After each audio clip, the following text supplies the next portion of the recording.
Olá, bem-vindo a mais um vídeo do meu canal. Hoje eu trago um episódio dos mais duvidosos e comentados da Bíblia. Uma possível tentativa de Deus matar Moisés. Será que é isso mesmo? Como pode Deus tentar matar Moisés logo depois de chamá-lo para livrar seu povo da escravidão? Vamos ver o trecho em questão, iniciando com um panorama dos acontecimentos. Moisés foi criado no Egito, junto à corte do faraó.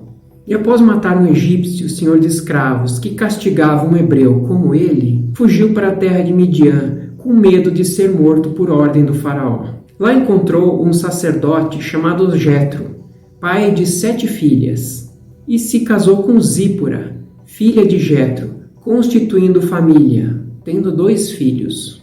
Então, o anjo do Senhor, que vimos ser Jesus, aparece a ele em uma sarça em chamas e o incumbe de voltar ao Egito para livrar seu povo da escravidão.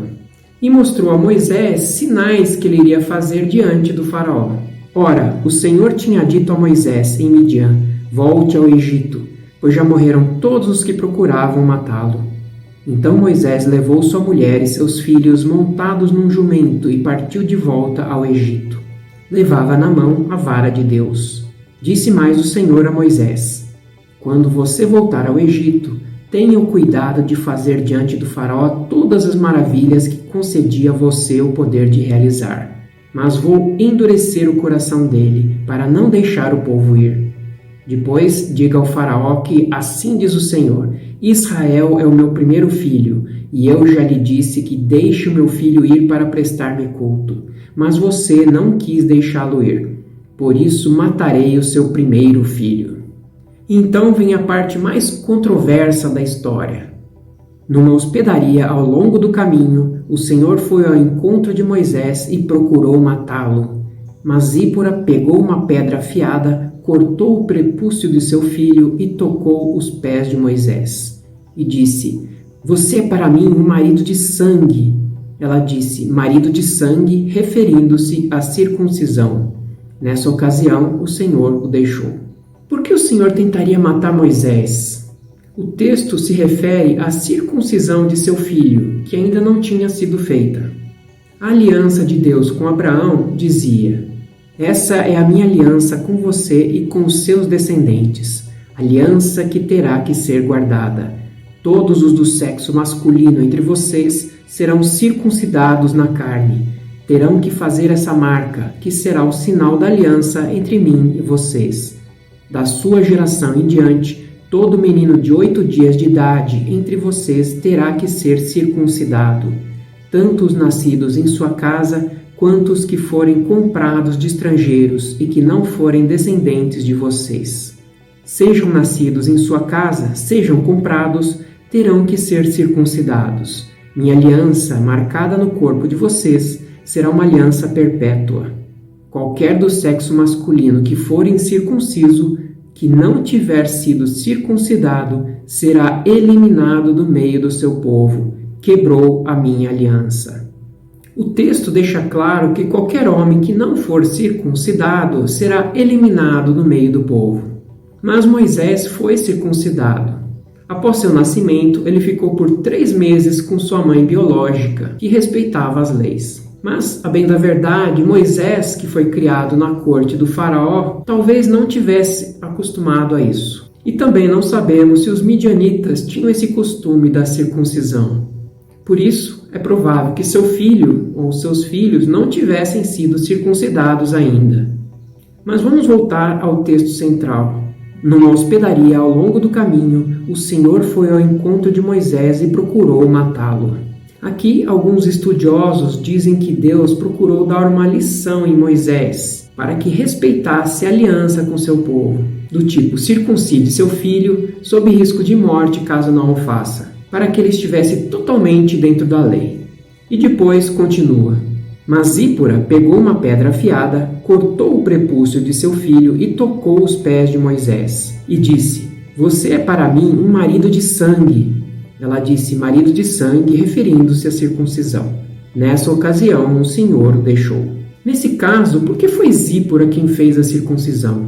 Novamente, comenta-se que Moisés estaria debilitado por conta de alguma doença súbita que o tivesse atacado, que o levaria à morte, impossibilitando de fazer a circuncisão. E assim, Zípora teria feito.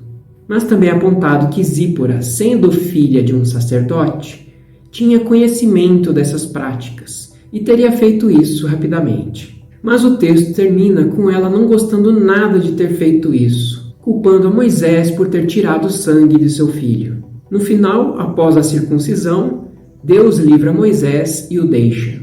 Porém, existe outra interpretação que diz que Deus procurou matar o filho de Moisés por ser incircunciso, não Moisés. E assim, Zípora teria agido mais rápido, dado o amor de mãe que supera tudo, para evitar perder seu filho. E teria jogado o prepúcio de seu filho aos pés de Moisés. Ou ainda que os pés de Moisés seriam um eufemismo para os seus órgãos genitais. Assim, Zípora teria feito a circuncisão, tocado nos órgãos genitais de Moisés e reclamado que ele tinha trazido sangue a seu filho por meio daquele órgão. Ou então, outros estudiosos ainda dizem que havia ali um anjo com uma espada tentando matar e que Zípora teria lançado o prepúcio aos pés do anjo. Mas o que diz o original em hebraico? É algo mais ou menos assim.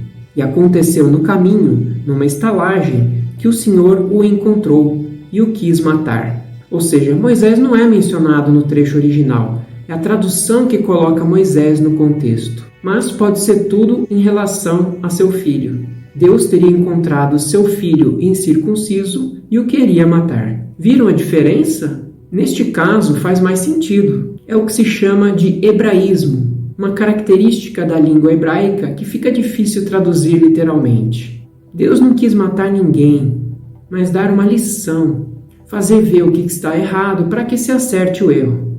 E o original hebraico ainda continua. Então Zípora tomou uma pedra aguda e circuncidou o prepúcio de seu filho e o lançou a seus pés. E disse, certamente me és um esposo sanguinário. Aqui também não fala diretamente de Moisés, fala de lançou a seus pés. Mas essa parte dá a entender que é Moisés, porque falou de esposo. Então deve ter jogado aos pés de Moisés. E o original termina dizendo, e desviou-se dele. Então ela disse, esposo sanguinário, por causa da circuncisão. Vejo que em nenhum momento aparece o nome de Moisés. Apenas nesses trechos finais fala de esposo sanguinário. E o desviou-se dele poderia inclusive se referir a Zípora se desviando de Moisés. Mas a primeira parte poderia dizer que Deus queria eliminar o incircunciso, como dizia a lei, não necessariamente Moisés. Então, segundo o meu ponto de vista, no caminho, em um lugar de pousada, Deus aparece a Moisés, que na Septuaginta, que é a versão grega da Bíblia, diz que é o anjo do Senhor, e tenta matar seu filho, talvez por alguma doença súbita, ou até mesmo por meio de espada. Zípora então faz a circuncisão e joga o prepúcio aos pés de Moisés, o chamando de sanguinário por conta disso. Especula-se também que Zípora, assustada com esse episódio e temendo males maiores que poderiam acontecer com seus filhos, teria decidido voltar para a casa de seu pai com seus filhos. Isso pode ser verdade, porque mais adiante a vemos com seus filhos junto com seu pai, indo ao encontro de Moisés quando ele estava voltando com o povo liberto. Moisés tinha mandado Zípora, sua mulher, para a casa de seu sogro Jetro, que a recebeu com seus 2 filhos. Um deles chamava-se Gerson, pois Moisés dissera, tornei-me imigrante em terra estrangeira. E o outro chamava-se Eliezer, pois dissera, o Deus de meu pai foi o meu ajudador. Livrou-me da espada do faraó. Jetro, sogro de Moisés, veio com os filhos e a mulher de Moisés encontrá-lo no deserto, onde estava acampado, perto do monte de Deus, Monte Horebe. E Jetro mandou dizer-lhe, eu, seu sogro Jetro, estou indo encontrá-lo, e comigo vão sua mulher e seus 2 filhos. E também, depois desse episódio de quase morte, sua família não é mais mencionada. Os próximos versículos parecem deixar claro que Moisés estava só quando chegou ao Egito. Então o Senhor disse a Arão, vá ao deserto encontrar-se com Moisés. Ele foi, encontrou-se com Moisés no monte de Deus, o Monte Horebe, e o saudou com um beijo. Moisés contou a Arão tudo o que o Senhor lhe tinha mandado dizer, e também falou-lhe de todos os sinais miraculosos que lhe havia ordenado realizar. Assim, Moisés e Arão foram e reuniram todas as autoridades dos israelitas, e Arão lhes contou tudo o que o Senhor dissera a Moisés. Em seguida, Moisés também realizou os sinais diante do povo, e eles creram. Quando o povo soube que o Senhor decidira vir em seu auxílio, tendo visto a sua opressão, curvou-se em adoração. Concluindo, independente de quem Deus estava querendo matar, se Moisés ou a seu filho, o importante é que foi para que ele se adequasse às leis da aliança com Abraão. E o interessante é que apenas um filho não estava circuncidado. Senão, o texto falaria de filhos e circuncisões. Assim, provavelmente Moisés havia circuncidado um filho, mas não o outro. E não sabemos exatamente qual dos dois. Mas como no verso anterior fala que se o faraó não deixar o povo ir, matará seu filho primogênito, e logo a seguir fala de possibilidade de morte, talvez Deus estivesse também tentando fazer Moisés passar por esse tipo de experiência, o pavor da possibilidade de perder seu filho primogênito. Mas obviamente são suposições, não se sabe ao certo. Espero que tenha gostado desse vídeo. Obrigado por assistir e até o próximo.